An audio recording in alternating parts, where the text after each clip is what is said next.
kami ada sebagaimana kami ada. Bukan karena kekuatan kegagahan kami, tapi semua karena anugerah, karena kasih-Nya Tuhan begitu sangat dalam hidup kami. Kami percaya hari ini firman Tuhan yang kami dengar, firman Tuhan yang kami tangkap dan yang kami terima Tuhan, akan memberikan kami kemenangan lepas kemenangan menuju pada kemuliaan Tuhan yang dalam kehidupan kami. Hamba-Mu tetap berjanji di hadapan Tuhan. Hamba Tuhan dan juga jemaat Tuhan, hanya firman Allah yang hidup, yang benar, dan yang sempurna. Inilah firman Allah yang hidup, kami ingin mendengarnya. Di dalam nama Bapa, Putra, Roh Kudus, di dalam nama Tuhan Yesus Kristus kita yang percaya katakan amin. Puji nama Tuhan, haleluya. Apa kabar? Luar biasa, dahsyat, hebat, ajaib Tuhan kita. Amin. Puji nama Tuhan. Bapak Ibu, saya akan melanjutkan khotbah saya, di mana kemarin juga saya berbicara tentang sudut pandang, ya, menjadi suatu indikator untuk saudara dan saya dapat melangkah ke dalam langkah-langkah yang berikutnya. Karena saya percaya bahwa sudut pandang kita lah yang menentukan apa yang ada di dalam depan kita. Sudut pandangnya ada sudut pandang sesuai, selaras dengan firman Tuhan. Ini sangat penting sekali dalam hidup kita. Coba kita buka dulu di dalam Amsal 14 ayat yang ke-12. Demikian firman Tuhan.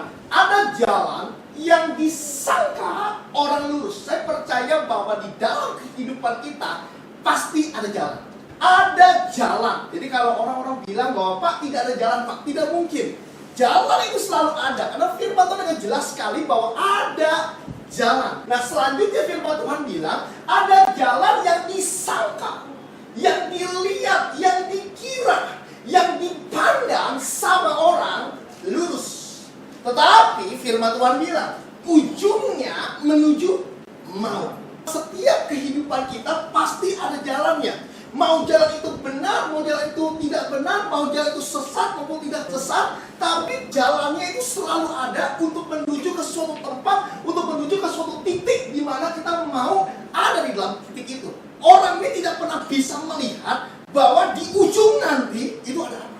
Saya percaya bahwa hari ini tidak ada satu orang pun juga yang bisa mengetahui bahwa ujungnya nanti kehidupan saya ini seperti apa.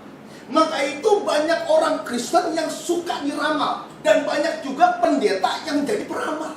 Pak, kira-kira saya seperti apa? Loh, pendetanya pun tidak tahu bahwa besok dia mau mati. Pak, kira-kira saya kalau usaha ini berhasil atau tidak? Loh, si pendetanya aja kagak punya usaha. Bagaimana dia mau melihat usaha orang yang di depannya? Saya percaya bahwa sampai detik hari ini tidak ada satu orang pun juga yang bisa mengetahui jalan hidup kita akan seperti apa, di ujung nanti akan seperti apa, kecuali firman ya dan amin yang luar biasa. Maka itu saya percaya bahwa Tuhan memberikan kita kemenangan sebagai suatu jaminan bahwa dialah Alpha dan Omega, dialah the first and the last. Dia mengetahui akhir hidupmu dari awal dia mengenal kita. Tapi tidak ada satu orang pun juga yang hari ini mengetahui jalan kehidupan dia seperti apa, kecuali saudara dan saya selaras dengan firman. Hari ini tidak ada yang mengetahui bahwa saya akan sehat-sehat saja. Tidak ada yang mengetahui. Kurang lebih sekitar 2 minggu yang lalu, saya mau buka celana, saat itu saya mau salinan, dan saya jatuh, dan jatuhnya duduk. Dan sampai detik hari ini sakit. Saya percaya hari ini kalau kita masih bisa merasa sakit, Tuhan mengasihi kita. Ada orang-orang yang tidak bisa merasakan sakit lagi. Maka itu hari ini kalau saya sakit, Tuhan terima kasih Tuhan. Karena saya percaya bahwa sakit saya akan membawa kemuliaan buat nama. Tidak ada yang mengetahui. Termasuk juga dalam kita berkendara. Tidak ada yang bisa mengetahui bahwa kita pasti akan selamat. Tidak ada. Tapi saya percaya penyertaan Tuhan sempurna untuk kehidupan saudara dan saya. Begitu firman Tuhan bilang, ada jalan yang disangka orang lurus, tapi ujungnya menuju maut. Jadi ujungnya kita tidak pernah bisa melihat ujung dari kehidupan kita. Kita tidak bisa melihat ujung dari apa yang kita punya. Kita tidak pernah bisa lihat bahwa ujung dari bisnis yang lagi kita jalani ini seperti apa. Kita tidak pernah bisa lihat bahwa perjalanan dalam kehidupan kita yang lagi kita jalani saat ini seperti apa nantinya. Kecuali saya percaya saudara dan saya harus selaras dengan Tuhan. Daud bilang bahwa selangkah aku melangkah adalah maut. Jelas Daud bilang maut sudah ada di depanku. Coba kita lihat dulu ya. 1 Samuel 20 ayat yang ketiga. Dan dengan firman Tuhan, tetapi Daud menjawab katanya, ayahmu tahu benar bahwa engkau suka kepadaku Sebab itu pikirnya, tidak boleh Yonatan mengetahui hal itu, nanti ia bersusah hati. Dengar baik-baik. Namun demi Tuhan yang hidup dan demi hidupmu, hanya satu langkah jaraknya antara aku. Siapa? Jauh. Dengan jaraknya aku dengan maut hanya satu langkah saja. Pada waktu aku melangkah, mau melangkah dalam bisnis kita, pekerjaan kita, usaha kita, mau melangkah di dalam kehidupan kita, keluarga atau apapun juga, tanpa penyertaan Tuhan pasti akan merasakan maut. Daud tahu penyertaan Tuhan sempurna. Maka itu dia bilang, selangkah aku melangkah tanpa penyertaan Tuhan, tanpa cover Tuhan, tanpa proteksi Tuhan, aku percaya maut. Kenapa? Karena Daud terbatas, tidak pernah bisa melihat di depannya seperti apa, langkahnya seperti apa. Karena tidak ada satu orang pun juga yang mengetahui jalan di depan sana ada apa. Termasuk GPS. Saya lihat GPS mau pergi ke BSD, aku macet, lewat sini saja. Pas saya lewatin tetap macet juga. Kenapa? Karena GPS ini belum update. Tidak ada satu orang pun juga yang bisa melihat masa depan, yang bisa melihat ke depannya itu seperti apa. Selain saya percaya adalah firman. Menyelaraskan hidup kita dengan firman, dan kita tetap di dalam firman Tuhan. Maka kita bisa mengetahui segala perjalanan dalam kehidupan kita, ujungnya pasti penuh dengan kemuliaan. Begitu juga dengan Musa. Musa pernah ngambek sama Tuhan. Inilah ngambeknya Musa. Karena Musa tahu tidak bersama-sama dengan Tuhan, ujungnya pasti mau, ujungnya pasti gagal. Jadi kehidupan kita apapun juga, kalau kita tidak bersama-sama dengan Tuhan dan kita menghidupi firman itu, saya percaya bahwa ujungnya apapun juga hari ini pasti gagal. Kita tidak pernah bisa melihat masa depan kita, mengira-ngira saja, tapi kita tidak pernah bisa yang namanya tahu bahwa masa depan kita. Keluaran 33 ayat ke-15, ketika firman Tuhan, berkatalah Musa kepadanya, jika Tuhan sendiri tidak membimbing kami, jangan suruh kami berangkat dari sini. Satu langkah apa yang dia langkahi, seperti Daud berkata bahwa pasti maut. Musa tahu sekali bahwa pada waktu aku melangkah tanpa penyertaan Tuhan, pada waktu aku menyangka bahwa di depanku jalannya lurus, Musa tahu sekali bahwa pada waktu sampai ujung saya menemukan kegagalan, saya menemukan hal-hal yang tidak baik, saya menemukan kebangkrutan. Pada waktu saya melangkah tidak bersama-sama dengan Tuhan, maka itu Musa bilang, jika engkau sendiri yang tidak membimbing kami, yang tidak menuntun kami, yang tidak menyertai kami, jangan suruh kami untuk berangkat dari sini. Penyertaan Tuhan sempurna dalam kehidupan Musa. Karena Musa tahu bahwa sudut pandang Tuhan berbeda. Sudut pandangnya dia bisa berjalan kapanpun juga, tetapi dia tahu bahwa pada waktu aku berjalan ke sudut pandang sendiri, aku menemukan ujungnya pasti mau. Penyertaan Tuhan sempurna dalam kehidupan kita. Libatkan Tuhan, mau apapun juga. Pada waktu kami tinggal masih Jelambar, ada tukang gado-gado. Tapi satu hal yang hebat, yang luar biasa, saat saya beli gado-gado itu, lalu saya mau beli gado-gado, sebelum dia mulai, dia doa. Dibeli 10 kali dia doa. Bu, yang satu jangan pakai cabenya dikit aja, jangan dia doa lagi. Dia berdoa. Dia menyertai Tuhan. Adanya cuma di tempat kecil doa. Dagang gado-gado, setiap kali datang dia doa. 100 customer, dia 100 kali dia doa. Kenapa? Karena dia menyertai Tuhan. Itu pada waktu saya doakan dan terima mujizat yang luar biasa. Cerita kemana-mana. Mata saya sekarang udah bukan terang-terang lagi semuanya. Benar-benar terang. Dagang gado-gado aja. Gitu. Kalau engkau tidak menyertakan Tuhan, bisnis mau sehebat apapun juga hancur. Kehidupan kita mau sehebat apapun juga kita menjaganya, pasti hancur.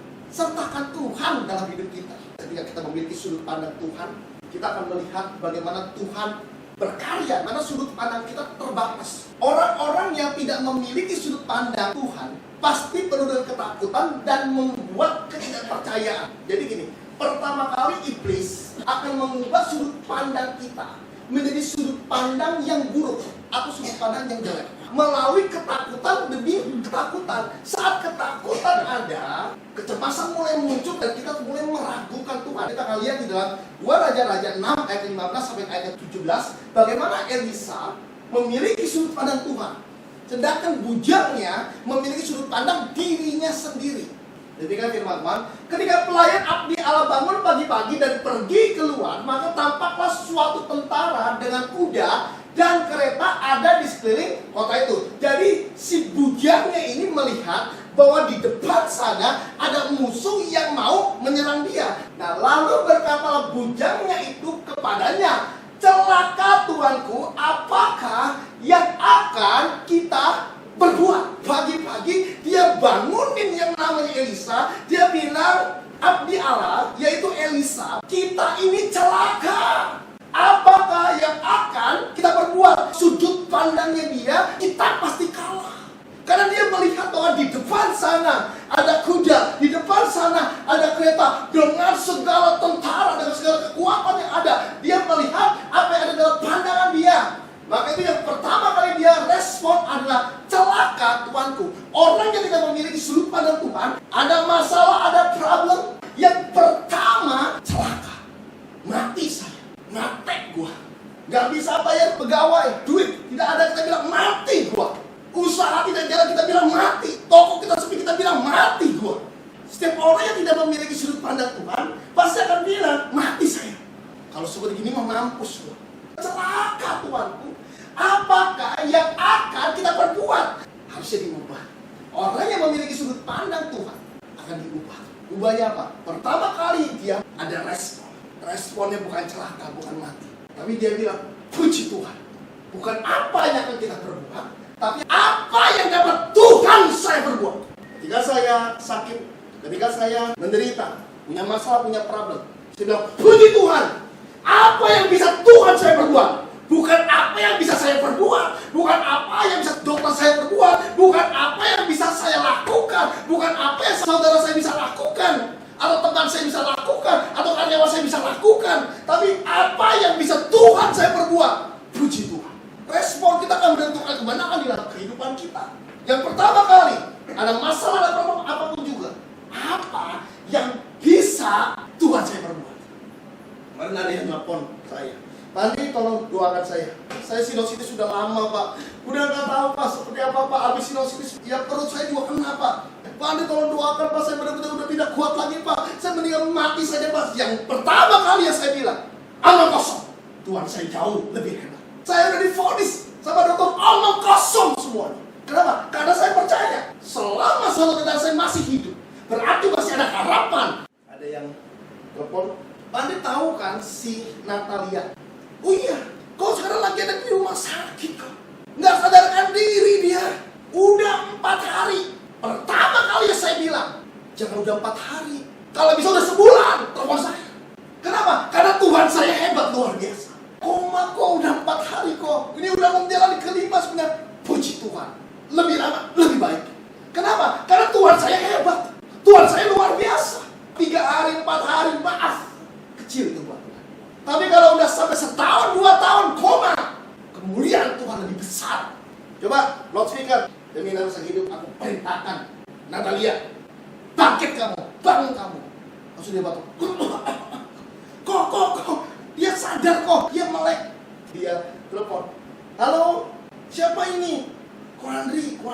"Oh, Ko Andri, kemana aja? Wong, kamu koma 4 hari toh. Nanyain saya kemana aja. Kamu tuh koma 4 hari. Kuasa Tuhan tidak pernah dibatasi oleh apapun, termasuk oleh tembok gereja. Mau orang Islam, mau orang Hindu, mau orang Buddha, mau orang apapun juga, maaf, kasihnya Tuhan tidak terbatasi oleh tembok gereja. Mujizat terjadi, harapan masih ada saat Anda bernafas. Selama Anda bernafas, Anda masih punya harapan-harapan itu. Karena Allahmu dan Allahku bukan patung. Dia hidup, dia tahu hidup kita, dan dia tahu hidup kita dari awal. Di akhir hidup kita seperti apa, dia tahunya dari awal. Begitu dia the first and the last. Dia adalah Alpha dan Omega. Bahwa engkau akan mengalami sakit penyakit, dia siapkan untuk bisa menyembuhkan saudara saya untuk kemuliaan kebesaran nama dia. Dia ubah semuanya menjadi suatu kebaikan yang luar biasa. Maka itu mau kanker, mau tumor, mau apapun juga, tidak peduli. Gampang buat Tuhan. Orang Kerawang ini telepon saya, Om, tolong Om, papa saya nggak mau makan karena punya tumor. ada di lehernya. Agak lumayan lah, seperti telur bebek. Gede. Dokter bilang ini tumor, harus segera dioperasi. Kalau tidak dioperasi membahayakan. Yang pertama kali respon saya bilang omong kosong semua. Semua perkataan dokter tidak benar, semua perkataan dokter adalah omong kosong. Kenapa? Karena dokter bukan Tuhan dan butuh Tuhan untuk hidupnya si dokter. Dan pertama kali respon saya, jangan takut. Allah yang saudara dan saya sembah berkuasa dan dia hidup untuk selama-lamanya. Kok bisa nggak doain? Bapakmu bisa aja. Saya doakan, selesai saya doakan. Ya kurang lebih sekitar 3-4 hari karena saya sempat kirim minyak urapan sama saya kirim air kehidupan. Akhirnya dia minum dan dia pakai minyak urapan. Selesai dia pakai kurang lebih sekitar 2-3 hari. Pada waktu dia selesai dia mandi dan dia mau pakai lagi itu minyak urapan. Dia cari. Kok nggak ada? Dia sampai dia usap-usap semuanya. Nggak ada. Dia teriak, ini benjolan saya kemana ini? Anaknya cariin. Masa sih Pak? Kemarin ada Pak. Masa dia bisa hilang Pak? Telepon saya. Pak Andre, benjolannya udah tidak ada. Saya bingung. Sekarang saya harus carinya di mana? Tuhan yang sudah menunggu.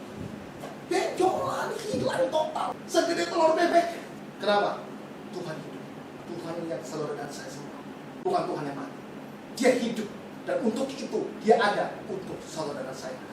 Respon yang pertama, mau penyakit, mau kesusahan, mau kebangkrutan, mau kegagalan, atau apapun juga, jangan pernah kita bilang mau mati saya, gagal saya ini, hopeless saya ini. No. Tapi saudara saya harus bilang, puji Tuhan, apa yang bisa Tuhan saya lakukan untuk hidup saya. Jangan apa yang kita bisa perbuat, orang celaka, orang sudah putus asa, sudah hopeless, pasti tidak bisa melakukan apapun juga. Ada yang bisa dilakukan sama orang-orang yang sudah putus asa? Nggak ada. Yang pertama kali, pada waktu ada masalah, pada waktu ada problem, mungkin tokomu sepi. Yang pertama kali bilang, puji Tuhan, apa yang bisa Tuhan saya lakukan? Mungkin kita bilang bahwa Pak saya sakit, Pak. Udah lama saya sakit Pak. Puji Tuhan, apa yang bisa Tuhan lakukan atas penyakit saya, atas kanker saya? Kalau dia Tuhan yang hebat, dia bisa menyembuhkan kanker saya tanpa operasi dan tanpa obat-obatan. Dan saya yakin itu. Kenapa? Karena saya punya iman bahwa dia hidup. Iman saya bukan iman bahwa Tuhan akan menyembuhkan saya. Oh, kalau untuk menyembuhkan, pastinya menyembuhkan. Kenapa? Karena kasihnya terlalu sangat besar dalam hidup kita. Tapi iman yang saya punya adalah saya tahu bahwa dia hidup. Ini penting sekali. Bahwa Tuhan yang saya sembah ini bukan patung. Tuhan yang saya sembah ini bukan boneka, bukan benda mati. Tapi Tuhan yang saya sembah ini benar-benar dia hidup di dalam hidup saya. Dan dia pasti akan menolong dalam situasi, kondisi apapun juga. Dia tolong kehidupan kita. Itu yang saya percaya. Selama saya masih percaya bahwa dia hidup, dia akan berkarya dalam hidup kita. Di ruang-ruang ICU ada yang gini-gini. Saya layani juga. Di samping kiri, samping kanan, suster lagi tidak ada. Saya ambil minyak urapan. Saya mau cobain. Dia batuk melek nih matanya. Selama engkau masih mempercayai bahwa Tuhan yang kau sembah hidup, mau masalah apapun yang problem dalam hidupmu, apapun juga, selesai. Ayat yang ke-16. Bagaimana respon Elia? Respon bujangnya adalah, celaka Tuanku. Apakah yang dapat saya perbuat? Apakah yang dapat kita perbuat? Apakah yang dapat kita semua lakukan kalau kita diserang sama tentara yang begitu sangat banyak? Tapi sudut pandang Elisa berbeda. Di ayat ke-16. Jawabnya, jangan takut. Tahu tidak? Orang-orang yang punya sudut pandang Tuhan, yang pertama kali yang dia respon adalah jangan takut. Kenapa? Karena saya percaya bahwa ketakutan demi ketakutan itulah yang akan membuat hidup kita tidak mungkin bisa melihat sudut pandangnya Tuhan sebagai bagian yang terpenting di dalam kehidupan kita. Karena Ayub bilang, yang kutakutilah itulah yang akan menimpa aku. Kalau aku takut, justru itu yang akan menimpa dalam hidup kita. Maka itu respon dari Elisa yang pertama, dia bilang jangan takut. Hari ini saya mau katakan buat jemaat Tuhan, miliki sudut pandang yang Tuhan. Yang pertama kali, jangan pernah takut.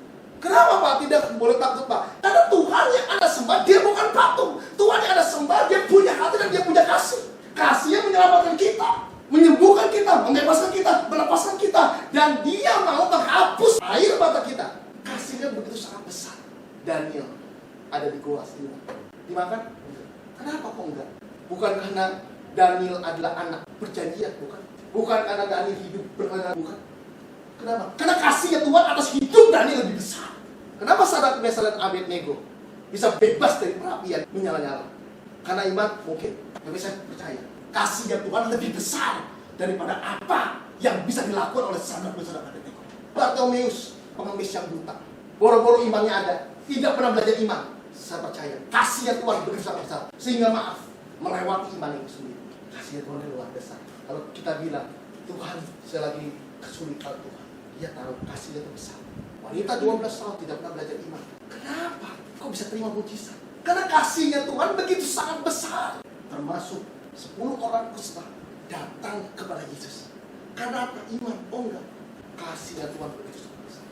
Iman saya percaya penting, tapi yang lebih penting lagi kita harus tahu kasihnya Tuhan begitu sangat besar. Saat kita buka toko, nggak ada yang beli, satu orang pun juga. Tuhan maksudnya, ketika dia mulai menghasilkan air mata, dia berkati saudara berlimpah.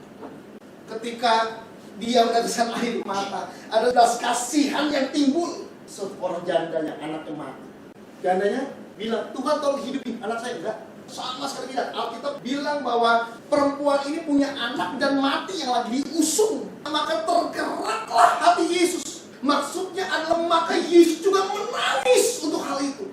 Hati-hati pada waktu sudah menangis, melewati iman kita, melewati doa-doa kita, melewati apa yang kita mohonkan sama dia, lewat semuanya. Kalau dia sudah bergerak, ayo gerakin hatinya Tuhan. Kalau Tuhan sampai menangis dalam hidup kita, Anda siap-siaplah untuk diangkat naik sama Tuhan. Siap-siaplah Tuhan cover kita, Tuhan protect kita, dan Tuhan berkati kita berlimpah-limpah. Kalau udah Tuhan berkati, tidak ada yang pernah bisa menutup berkat itu. Makanya hidup kita jangan pernah sombong. Saya baru belajar kemarin dari Tuhan. Tuhan itu banyak menitipin buat hidup kita, betul? Kita dititipkan hari ini melalui orang tua kita, betul tidak? Kita ada karena orang tua kita. Nah, saudara, saat kita berjalan, kita juga dititipkan juga sama Tuhan. Mungkin kita menikah, kita dititipkan sama suami, istri, ya. Kita dititipkan juga apa? Rumah, titipan Tuhan. Termasuk apa yang kita punya hari ini adalah titipan Tuhan. Termasuk mata kita, telinga kita, ya, rambut kita, ginjal kita, jantung kita, itu semua titipan dari Tuhan. Tapi maaf, ada iblis yang mau mengambil titipan. Nah, ini yang kita harus waspadai. Semua suatu titipan, termasuk maaf, gereja ini pun titipan Tuhan. Maaf, ini bukan milik saya. Miliknya siapa? Miliknya Tuhan. Akan hancur pasti. So hebat apapun juga akan hancur semuanya. Ini semua titipan Tuhan. Kehidupan saya pun juga dititip, dan anak saya ada suatu titipan juga dari Tuhan. Yang dimana saya harus untuk menjaga, melindungi, untuk dia bisa bertumbuh menjadi dewasa. Itu adalah titipan. Jadi semua apa yang kita punya hari ini, jangan pernah bangga, karena semua titipan Tuhan. Suatu hari nanti, titipan-titipan ini akan kembali ke pemiliknya, yaitu Tuhan. Tidak ada satu orang pun, saudara, sampai detik hari ini yang matinya bisa bawa uang, bisa bawa sertifikat, bisa bawa mobil, bisa bawa rumahnya. Tidak ada satu orang pun juga sadari bahwa hidup ada suatu titipan dari Tuhan. Termasuk hari ini skill saya dan titipan Tuhan. Waktu pada saat Tuhan ngomong seperti itu, saya menangis. Saya bilang bahwa Tuhan, kenapa ya? Tuhan nggak nitipin saya suara yang bagus. Suaramu bagus, titipan Tuhan hari ini. Saudara saya hari ini bisa memuji menyembah Tuhan adalah suatu titipan dari Tuhan. Maaf, saya ini ditolak sama gereja-gereja. Saya satu kali jadi song leader, saya satu kali jadi WL, satu kali saya jadi singer, habis selesai itu saya tidak pernah jadi apapun juga. Kenapa? Karena suara saya false. Tapi karena udah dijadwal, jadi juga saya WL. Waduh, saudara, saya pernah jadi WL. Kenapa Tuhan ketitipin saya suara yang bagus hari ini? Ditolak saya sama gereja. Jadi cuma bisa ngomong. Jadi apa? Ya cuma khotbah doang hari ini. Khotbah aja kan anak fals saya. Apalagi nyanyi. Wah, semuanya pada ketakutan kalau udah saya nyanyi. Hari ini kalau kau dititip sama Tuhan, aja berikan yang terbaik buat Tuhan. Semua titipan.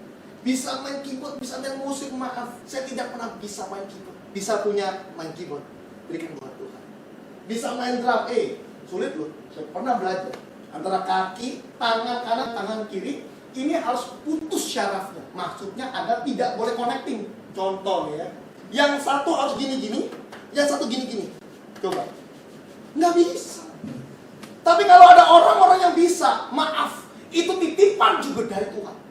Tuhan titipin kita, termasuk Tuhan titipkan hidup kita untuk menjadi berkat buat orang lain. Pak Jimmy luar biasa, Tuhan titipin suara yang bagus, suara yang hebat, yang luar biasa sampai detik hari ini. Ya Tuhan titipkan suara itu untuk kemuliaan kebesaran nama Tuhan. Amen. Jadi artis pun titipan juga. Anda mau berusaha apapun juga, kalau maaf Tuhan tidak buka jalan itu semua, tidak akan pernah bisa terlaksana apapun juga itu. Kalau hari ini saya jadi pendeta untuk kemuliaan nama Tuhan, apapun juga hari ini dalam hidup saya untuk kemuliaan nama Tuhan. Jawabnya, jangan takut, sebab lebih banyak yang menyertai kita daripada yang menyertai mereka. Elisa, yang pertama kali dia bilang bahwa jangan takut, yang menyertai kita lebih banyak. Bujangnya bilang, abdi Allah, Elisa, yang menyertai kita banyak. Lihat ke kiri, ke kanan. Nah, cuma lu sama kue, cuma Elisa sama si bujang. Yang menyertai kita lebih banyak daripada yang menyertai mereka. Sudut pandang Elisa berbeda. Tuhan yang saya sembah adalah Tuhan yang over the limit, adalah Tuhan yang extraordinary, yang bisa melampaui semua batas-batas kenormalan, yang bisa mengubah kutuk menjadi berkat, yang bisa mengubah yang ada menjadi yang tidak ada, yang tidak ada menjadi yang ada. Tuhan yang saya sembah adalah Tuhan yang hebat, yang luar biasa. Itu yang Elia lihat. Maka itu si bujang bilang bahwa mana yang menyertai kita. Elisa bilang, no, yang menyertai kita lebih banyak. Ayat 17. Lalu berdoalah Elisa, ya Tuhan, bukalah kiranya matanya supaya ia melihat. Maka Tuhan membuka mata bujang itu sehingga ia melihat. Tampaklah gunung-gunung itu penuh dengan kuda-kuda dan kereta berapi di sekeliling Elisa. Berdoa Elisa, Tuhan, supaya dia memiliki sudut pandang yang sama dengan apa yang aku lihat. Dan dibukalah mata bujang itu, dan bujang itu melihat, wow, lebih banyak yang menyertai saya. Apa yang kelihatan belum tentu tidak ada. Mungkin hari ini engkau belum lihat usaha seperti ini, mau dagang, bikin apa? Bikin warteg. Saya belum melihat dengan baik-baik. Engkau belum melihat, tapi Tuhan saya sudah melihat keberhasilan di depan saat saya melangkah. Tuhan saya melihat keberhasilan saya saat saya melangkah pertama. Dia sudah melangkah ke 100 langkah, dan dia tahu bahwa engkau akan berhasil. Ini yang Tuhan kita lihat, sudut pandangnya Tuhan. 2 Korintus 4 ayat ke-18 demikian firman Tuhan, sebab kami tidak memperhatikan yang kelihatan, melainkan yang tidak kelihatan, karena yang kelihatan adalah sementara, sedangkan yang tidak kelihatan adalah kekal. Firman Tuhan bilang bahwa sebab kami tidak melihat, tidak memandang yang kelihatan, tapi yang tidak kelihatan kami percaya bahwa itu ada. Kenapa? Karena yang kelihatan sementara, sedangkan yang tidak kelihatan kekal, abadi untuk selama-lamanya. Saya percaya bahwa hari ini saudara saya mungkin bilang bahwa, Pak, saya sakit, belum lihat kesembuhan dari Tuhan. Yes, tetapi saya mau katakan bahwa kesembuhan itu ada di dalam kehidupan saudara saya. Saudara belum lihat kesembuhan, tapi Tuhan tahu bahwa di akhir hidupmu engkau disembuhkan sama Dia. Mungkin hari ini kau bilang bahwa, Pak, saya belum melihat berkat-berkat itu, Pak. Saya masih miskin, saya masih kurang, Pak. Tapi dengan baik-baik, Tuhan sudah melihat di akhir hidupmu bahwa Dia berkat engkau dengan berkat yang berlimpah-limpah dalam kemuliaan Dia yang besar. Siapa yang di sini yang bisa melihat sinyal? Ada yang bisa lihat sinyal? Loh, tapi saya bisa telepon ini. Saya bisa telepon ke siapapun juga hari ini. Dan saya tidak melihat kabel yang ada. Saya cari kabelnya nggak ada. Tapi saya bisa hubungan, saya bisa connecting. Loh, bukan berarti hari ini yang tidak ada akan selalu tidak ada. Tapi yang tidak ada hari ini, yang tidak terlihat dalam hidupmu, justru yang Tuhan sediakan dalam kehidupan saudara saya hari ini. Yang tidak kelihatan Tuhan siapkan untuk saudara saya hari ini. Maka itu firman Tuhan bilang, butuh iman untuk bisa melihat apa yang Tuhan sediakan dalam hidup kita. Iman yang bagaimana, Pak? Iman yang percaya bahwa Dia hidup dan Dia sedang menyiapkan hidup kita untuk jauh lebih baik dalam kemuliaan Dia. Siapa di sini yang rindu diberkati? Berkat belum ada. Dia the first and the last. Amen. Di akhir hidup, Dia tahu saat-saat kapan Dia harus memberkati engkau. Saat-saat kapan dia mau menolong engkau. Saat-saat kapan dia mau take off hidupmu. Dia tahu dari awal hidupmu. Maka itu maaf, jangan pernah meremehkan orang lain. Anda tidak pernah tahu suatu hari nanti orang itu akan bangkit dalam kemuliaan Tuhan yang besar. Yang tidak kelihatan, bukan tidak ada.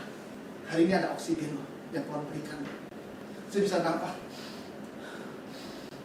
Saya tidak pernah melihat oksigen itu sampai detik hari ini. Sehebat apapun juga hari ini, orang tidak pernah bisa melihat yang namanya oksigen. Tapi oksigen ada. Saat ini pun sama. Yesus ada lagi. Dia tidak kelihatan. Saudara saya menangis. Tuhan mana? Tuhan tidak ada dalam hidup saya dengan baik. Dia ada dalam hidup kita. Dan dia selalu menyata dalam hidup kita. Dan saya percaya. His name is Jesus. The first and the last. Dia Yesus. Yang pertama dan yang akhir dalam hidup kita. Dia tahu hidupmu dari awal. Akhirnya seperti apa. Amin. Tuhan semua.